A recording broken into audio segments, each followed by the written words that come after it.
Au nom du Père et du Fils et du Saint-Esprit, ainsi soit-il. Notre Père qui êtes aux cieux, que votre nom soit sanctifié, que votre règne arrive, que votre volonté soit faite sur la terre comme au ciel.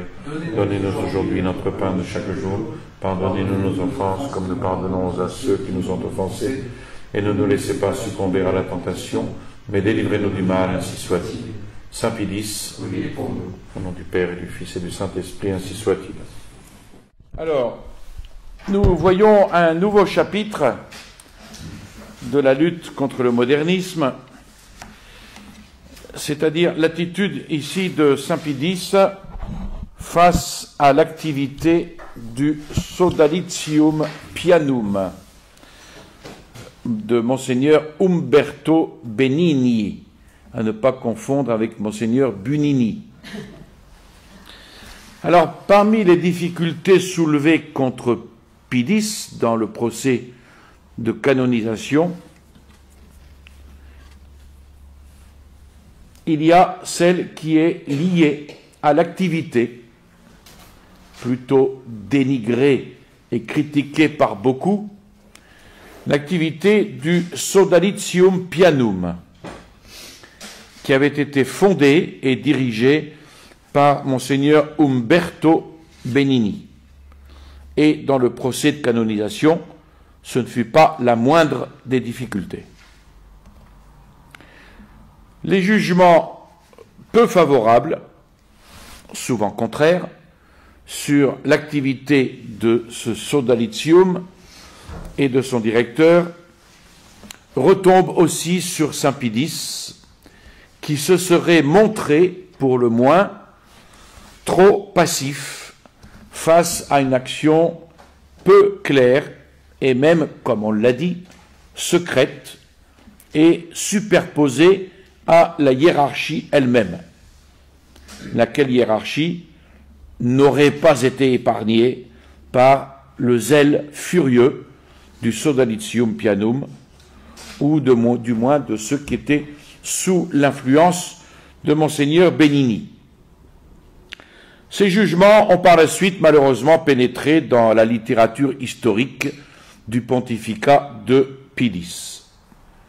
Il n'est donc pas étonnant que les véritables modernistes et ceux qui étaient de tendance moderniste parlent d'un ton hargneux contre ce qu'ils appellent la charbonnerie noire ou contre la maçonnerie organisée par Benigni. Mais lorsque des auteurs de bonne renommée abordent le sujet et citent quantité de sources pour conclure par des jugements moins favorables, y compris envers Pidis, on en retire une impression de gêne. Alors, on ne peut pas nier qu'existait et qu'ait pris racine dans le public cultivé l'accusation que Pidis avait permis et même approuvé l'activité obscure d'un véritable espionnage. Espionnage ourdi par Monseigneur Benigni et mis en œuvre par l'intermédiaire du Sodalitium Pianum, à caractère secret avec des centres d'information un peu partout. Cet organisme aurait même surveillé la hiérarchie, sans épargner les cardinaux, est en cause, dit-on, de mesures de la part du Saint-Siège parfois injustes et imméritées. Alors, si ces accusations étaient certifiées, elles constitueraient certainement encore une difficulté contre la cause du serviteur de Dieu.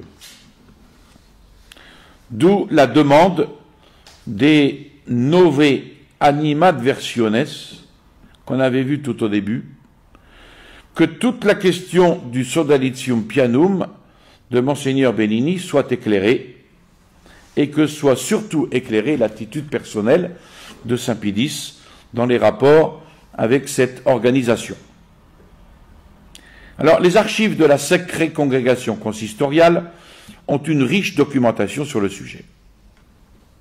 Mais aujourd'hui, nous nous limiterons à la vie, l'activité de Monseigneur Benini. La prochaine fois, nous aborderons la question du Sodalitium Pianum et de ses activités. Donc, qui est Monseigneur Umberto Benini, né en 1862, mort en 1934? Alors, Benini fut un homme certainement d'une grande intelligence,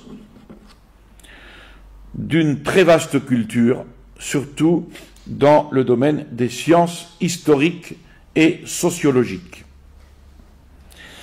Il avait un tempérament vif et même un tempérament de feu. Intuitif, tenace dans ses résolutions, il eut des dons particuliers d'organisateur. Il avait de nombreuses relations internationales, il connaissait beaucoup de langues et il fut un travailleur infatigable. Il ne réussit cependant pas, et ne s'en préoccupa point, à se faire une vie tranquille. Il mourut pauvre. Alors, âpre à la critique, pas toujours objectif et serein, il se fit donc des ennemis de tous les côtés. Alors, Umberto Benini naquit à Pérouse le 30 mars 1862. Gioacchino Pecci, le futur Léon XIII, y était alors archevêque. Et lorsque Pecci fut élu pape, Léon XIII, Benini était séminariste. Le 20 décembre 1884, à l'âge de 22 ans, il fut ordonné prêtre et peu après promu secrétaire de l'archevêque. De 1887 à 1893, il dirigea, comme il le dit lui-même, un petit journal local. En 1892, il fonda, toujours à Pérouse, un hebdomadaire, la Rassegna Sociale, orienté vers les questions socialo-chrétiennes, qui, après l'encyclique de Léon XIII, Rerum Novarum, suscitait beaucoup d'intérêt dans le domaine social. Alors cette jeune activité journalistique le mit tout de suite en avant, si bien qu'en 1893, il fut appelé à Gênes pour entrer dans la rédaction de l'Eco d'Italia. Il s'y rendit, sans pour autant abandonner sa Rassegna Sociale, à laquelle il donna même une nouvelle forme, puisque de périodique hebdomadaire, le journal devint une sorte de revue scientifique mensuelle avec le titre Bibliotheca Periodica. Cependant, le périodique, ainsi transformé, dura à peine un an. Et la raison fut le transfert de Benini de Gênes à Rome, qui aurait été fait, dit-on, à la demande de Léon XIII. Donc à Rome, son activité spécifique va s'orienter vers les études historiques, dans le sens le plus vaste du mot. Pendant un certain temps, il va être chargé de la Bibliothèque Vaticane et il va aller cependant, pendant plusieurs années, à Berlin. Pourquoi? Pour se perfectionner dans les études historiques et pour connaître la situation sociale de l'Allemagne. Et il publia pendant ces années-là certaines de ses études, notamment les miscellanées d'histoire ecclésiastique. Miscellanée, ça veut dire un recueil, en 4 volumes, puis un ouvrage plutôt sérieux qui était une splendide réfutation, basée sur des documents, de la présentation tendancieuse et malfaisante que le docteur No dans sa grande étude, avait fait de la politique agraire des papes et de la curie papale. La Civiltà Cattolica en fit une magnifique recension. Et puis, toujours à Berlin, le jeune étudiant publia en 1900 la deuxième édition de ses prolégomènes d'histoire ecclésiastique. Et puis, riche d'expérience, de connaissances, Benini revint à Rome au début du siècle et il entra à la rédaction du journal papal La Voce della Verità. Alors Léon XIII, d'après ce qu'on raconte, aimait lire les entrefilets de Benini, toujours subtils et assez frais. Et dans ces mêmes années, Benini fut nommé professeur d'histoire ecclésiastique à l'Apollinaire, puis aussi au collège de l'Urbanorum de la propagation de la foi,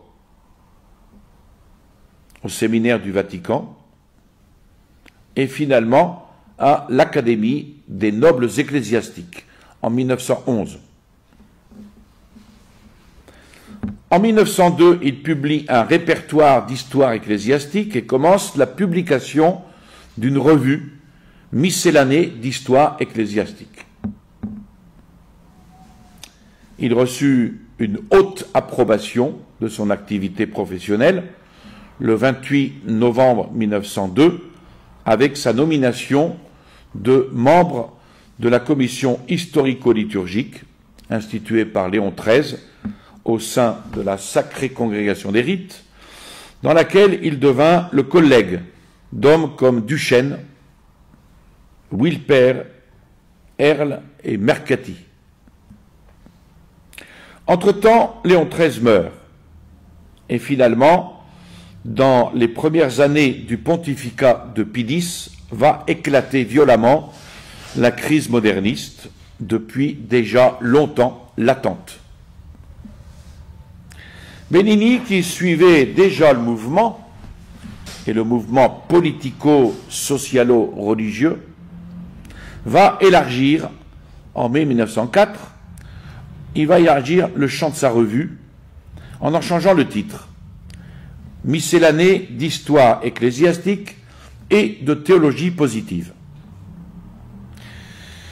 Le 29 novembre de cette année 1904, il est nommé minutante de la Sacrée Congrégation de la foi.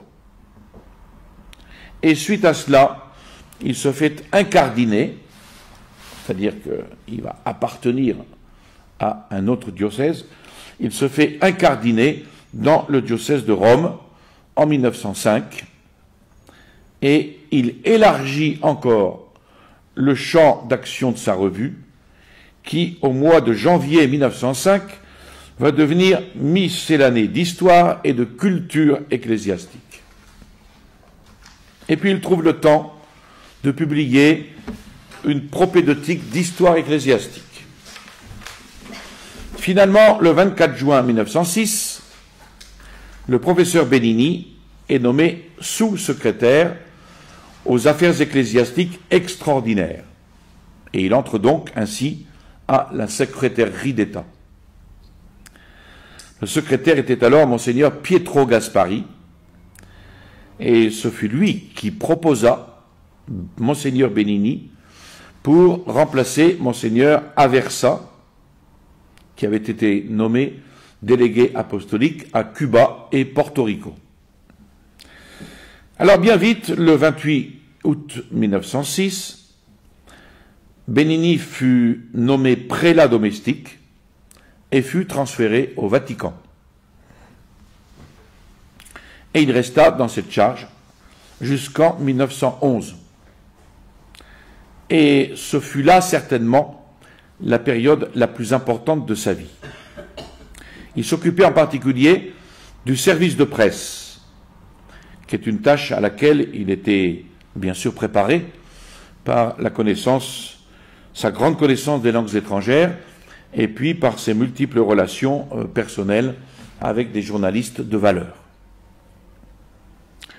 D'autre part, sa position, évidemment, va lui conférer un nouveau prestige en lui offrant, en outre, la possibilité d'élargir le rayon de son activité, comme si il était inactif. Mais non. Alors, on ne peut pas douter de l'attachement sincère de Monseigneur Benigni à l'Église et au pape. Il avait l'intention de se mettre lui-même, ainsi que ses multiples qualités intellectuelles et ses vastes expériences, surtout dans le domaine historico-culturel et sociologique, il avait l'intention de se mettre au service de l'Église. Et il faut insister sur ce point-là, parce qu'il faut insister contre les jugements malveillants qui prétendent qu'il aurait été un représentant de la maçonnerie elle-même. C'est une assertion d'ailleurs qui a été contredite de façon explicite par tous ceux qui l'ont connu de près et par son activité même contre le modernisme. Monseigneur Benigni s'était intéressé depuis de très nombreuses années à plusieurs mouvements sociaux, surtout en Italie et en Allemagne. Le socialisme était alors en continuel progrès un peu partout, et on travaillait, même parmi les catholiques, pour reporter dans la vie économique et sociale, selon les directives providentielles de Léon XIII, la force de la foi qui régénère et qui guérit. Et tout ceci comme un obstacle au socialisme. Alors Benigni s'était rendu compte combien et comment ces mouvements sociaux étaient liés à la politique et aux partis politiques. Il était donc bien en mesure d'évaluer les dangers qui pouvaient découler d'une conception politico-sociale plus ou moins détachée de la morale catholique, alors que pour lui, même la politique sociale, comme toutes les activités profanes de l'homme, devait être soumise aux directives de l'Église catholique. Monseigneur Benigni était donc depuis longtemps sur ses gardes face à la diffusion de plusieurs théories libérales et de tendances libérales très imprécises, toujours ouvertes aux ententes, aux compromis, et tout ceci aux dépens de l'intégrité de la doctrine et de la vie catholique. Alors toutes ces théories, tous ces mouvements furent ensuite regroupés sous le dénominateur général de modernisme, qui, de fait, ne fut pas seulement une doctrine ou une tendance purement théologique, mais comprenait aussi un vaste mouvement social, politique, littéraire, culturel, qui tendait à moderniser, entre guillemets, la vie et l'activité catholique dans toutes ses manifestations. Donc c'était une doctrine, mais aussi une praxis. Et c'est avec cette juste aversion contre les tendances modernistes dans le sens le plus large que Monseigneur Benigni entrait précisément dans les vues de Saint Pidis.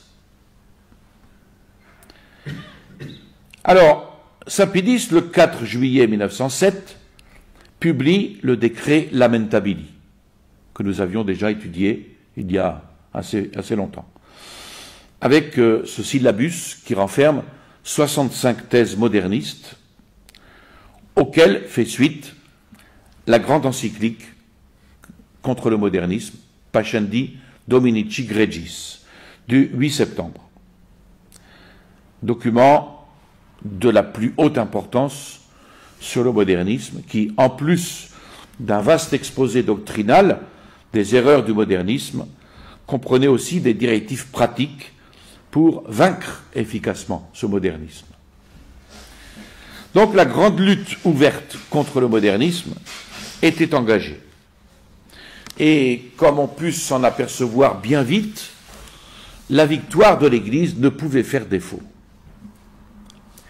Il Giornale d'Italia rapporta alors l'information selon laquelle la dite encyclique avait été élaborée par Monseigneur Benini, qui y aurait travaillé pendant une année entière.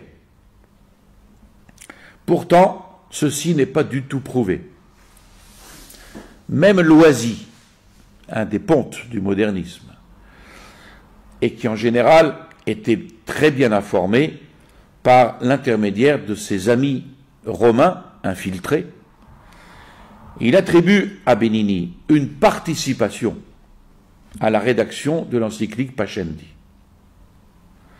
Selon Loisy, la paternité de la partie doctrinale de l'encyclique, je cite, a été attribuée principalement au père Billot, qui sera plus tard cardinal, jésuite, assisté de Monseigneur Benini.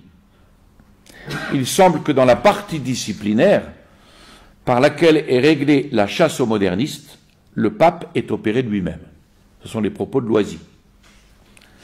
Et Loisy dit encore, si Monseigneur Benini a composé ce réquisitoire, on doit lui reconnaître une certaine habileté d'avocat.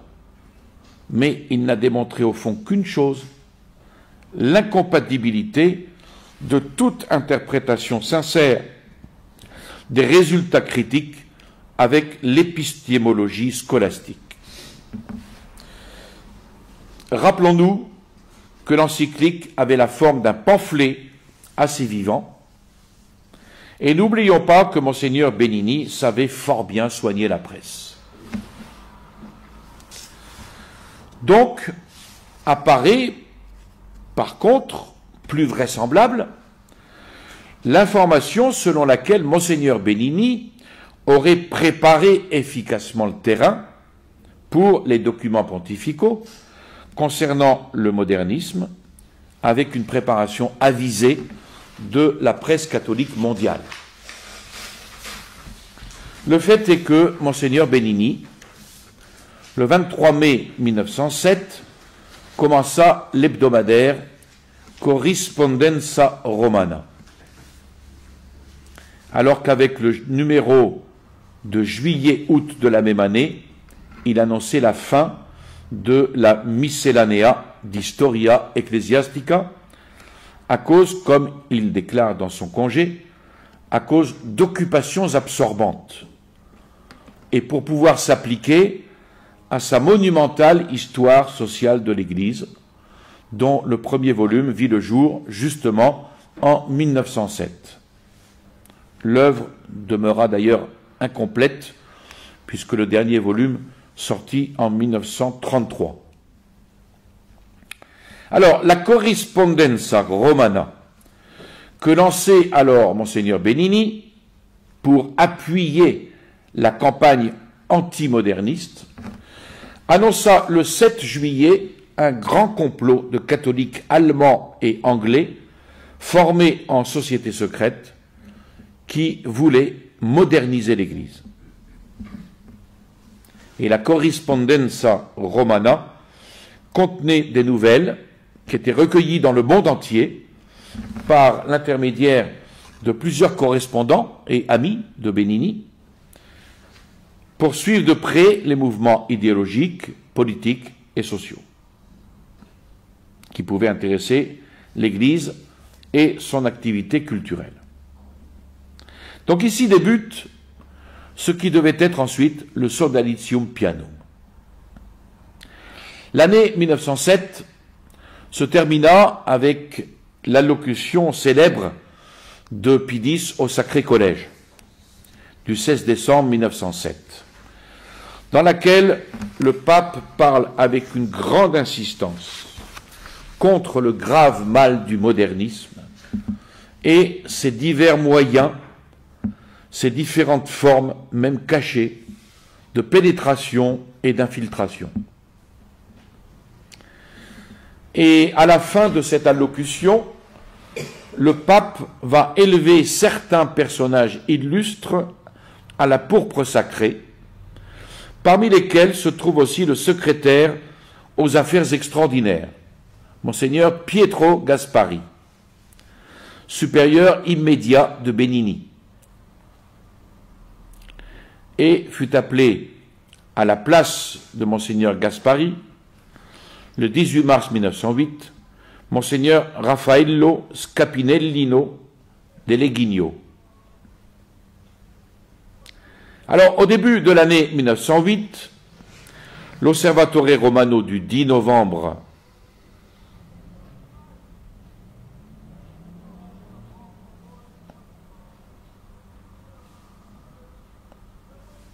oui, c'est ça. Au début de l'année 1908, l'Osservatore Romano du 10 ou 11 janvier de cette année-là publia un article important fournissant des documents sur la tactique générale et les divers déguisements du modernisme pour s'insinuer insidieusement dans les rangs catholiques. Tactique qui semblait indiquer une sorte de conspiration commune de ses adeptes. À la fin d'octobre, il y eut la fameuse dénonciation des modernistes romains faite par le père Gustavo Verdesi dans les mains du père Bricarelli de la Civiltà Cattolica, dénonciation qui devait avoir par la suite de lourdes conséquences. À peu près à la même époque, il y eut les débuts du Sodalitium Pianum en tant qu'organisation, et le père Verdesi en fut le premier secrétaire. Ensuite, en 1909, début 1909, la Corrispondenza Romana change son titre en Correspondance de Rome pour en faciliter la diffusion. C'est à peu près à ce moment que Monseigneur Benini quitte alors son logement au Vatican pour se transférer dans une maison située sur le cours Umberto I, dite maison qui sera dite ensuite maison Saint-Pierre, où il va installer le siège central du Sodalitium Pianum, sa secrétairerie et la rédaction de la correspondance. Alors, on ne sait pas quelle a été la raison de ce changement d'habitation de Monseigneur Benini, alors qu'il continuait à être sous-secrétaire aux affaires ecclésiastiques. Mais on suppose que, dans un souci de plus grande discrétion, il valait mieux qu'il quitte le Vatican, ce qui peut se comprendre. Peut-être aussi pour être plus libre dans son activité particulière, qui devenait toujours plus vaste. De toute façon, il faut noter que le Sodalitium Pianum n'eut jamais son siège au Vatican. Une autre raison qui peut en donner l'explication, c'est qu'il voulait justement éviter que toute son action éclabousse, si vous voulez, la personne de Saint Pidis. Même si Saint Pidis soutenait évidemment Monseigneur Benini. On était alors au beau milieu d'une lutte épique contre le modernisme et contre ses manifestations multiformes. En 1908, le 7 mars, un de ses importants promoteurs, Alfred Loisy, fut frappé par l'excommunication majeure. Et aux étudiants orgueilleux et rationalistes, Pidis, dans son exhortation au clergé catholique du 4 août 1908, une exhortation pleine de tristesse, il opposa le type du vrai prêtre catholique à la piété ferme et à la saine doctrine. Donc il opposa à ses étudiants orgueilleux et rationalistes celle du vrai prêtre catholique. Contre l'interprétation rationaliste et libérale effrénée des Saintes Écritures, le pape va instituer un institut biblique spécial en 1909. Et puis, dans les encycliques écrites à l'occasion du centenaire de Saint Anselme en 1909 et de Saint Charles Borromée en 1910, il va insister de nouveau fortement sur les équivoques dangereuses des modernistes et des modernisants, entre guillemets, c'est-à-dire ceux qui ont des tendances modernistes, sans s'occuper aucunement des cris violents de ses adversaires, qui se servirent certaines fois des gouvernements pour mettre en scène leurs protestations contre Rome. L'Osservatore Romano, du 23 mars 1910, reparla avec clarté contre la sournoise propagande moderniste qui continuait à se glisser sous différentes formes et de différentes manières. Finalement, Pidis, d'une main forte et décidée, vint déraciner énergiquement toutes les velléités modernistes avec son fameux motu proprio du 1er novembre 1910, Sacrorum Antistitum, par lequel il impose au clergé catholique du monde entier un serment antimoderniste, ajoutant d'autres mesures énergiques pour empêcher une fois pour toutes une renaissance de la vénéneuse secte. Quelques résistances locales, comme en Allemagne, n'empêchent pas le succès triomphal. La guerre contre le modernisme était gagnée. Tout ce laps de temps était aussi la période la plus féconde, la plus sereine du Sodalitium Pianum et de ses différentes activités collatérales. Et Monseigneur Benini, connu en tant que défenseur et soutien de la politique de Pidis contre le modernisme, dans toutes ses différentes manifestations, était devenu, comme c'était à prévoir, la cible de haine et de rancune. Rancune et haine de la part de tous ceux qui se sentirent découverts et suspectés, par lui-même et par ses organismes. Mais Benini avait aussi des adversaires dans le domaine de la grande politique. Ainsi, Aristide Briand, pas si brillant que ça, plusieurs fois ministre en France depuis 1906, et à partir de 1909, président du Conseil des ministres français, fut un de ses grands adversaires, sachant très bien que Monseigneur Benini avait réussi plus d'une fois à éventer et à entraver certaines de ses manœuvres. Il commença donc à exercer des pressions auprès de la secrétairerie d'État afin que ce personnage important fût éliminé. Donc c'est Briand qui exerce des pressions pour qu'on élimine Benini. À cette époque, il faut aussi noter l'opposition qui s'était élevée entre Monseigneur Benini et le cardinal Gaspari, et qui dura tant qu'ils vécurent.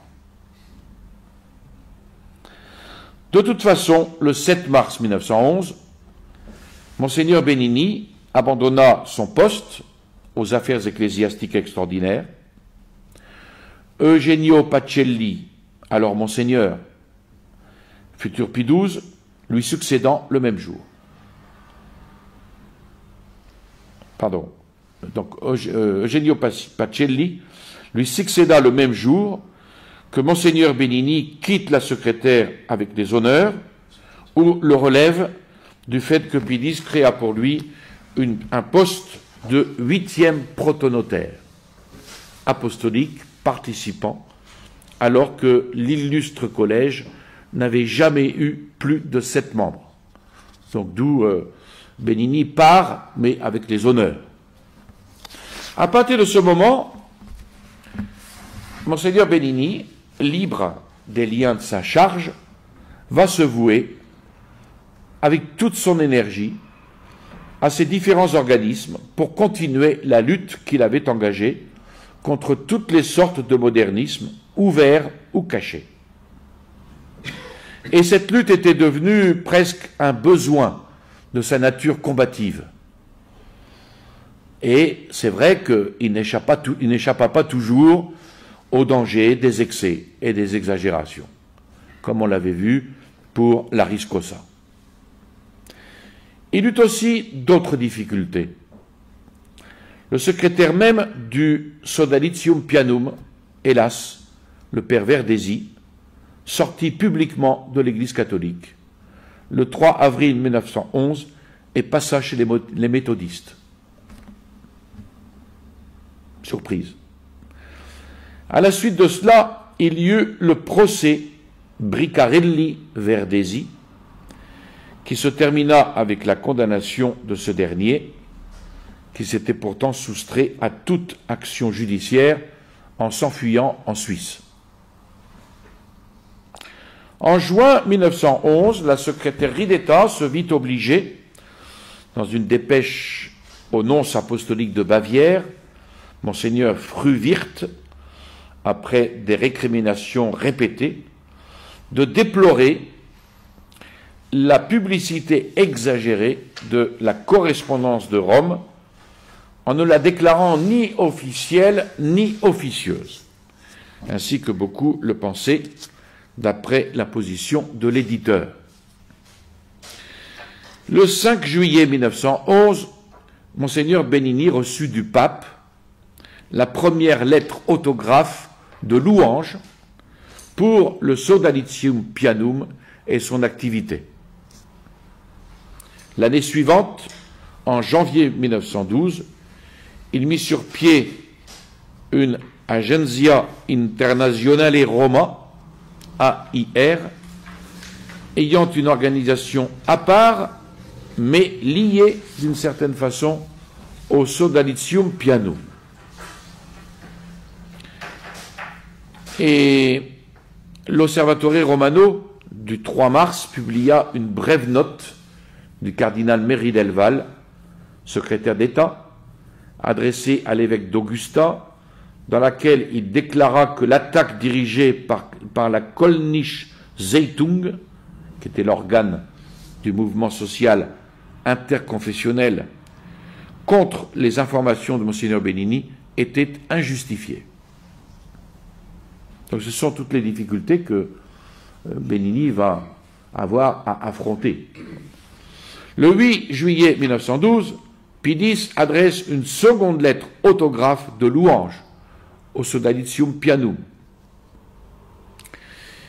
Il y eut aussi, au cours de cette année, un échange de lettres entre Benini et le secrétaire de la Sacrée Congrégation consistoriale, le cardinal Delay, autour de l'approbation canonique du Sodalitium Pianum. Début 1913, Monseigneur Benini se vit contraint de suspendre momentanément sa correspondance de Rome, mais peu après réapparut sous le titre Correspondenza Romana. Et puis peu avant la mort de Pie X, le Sodalitium Pianum reçut une troisième lettre autographe officielle.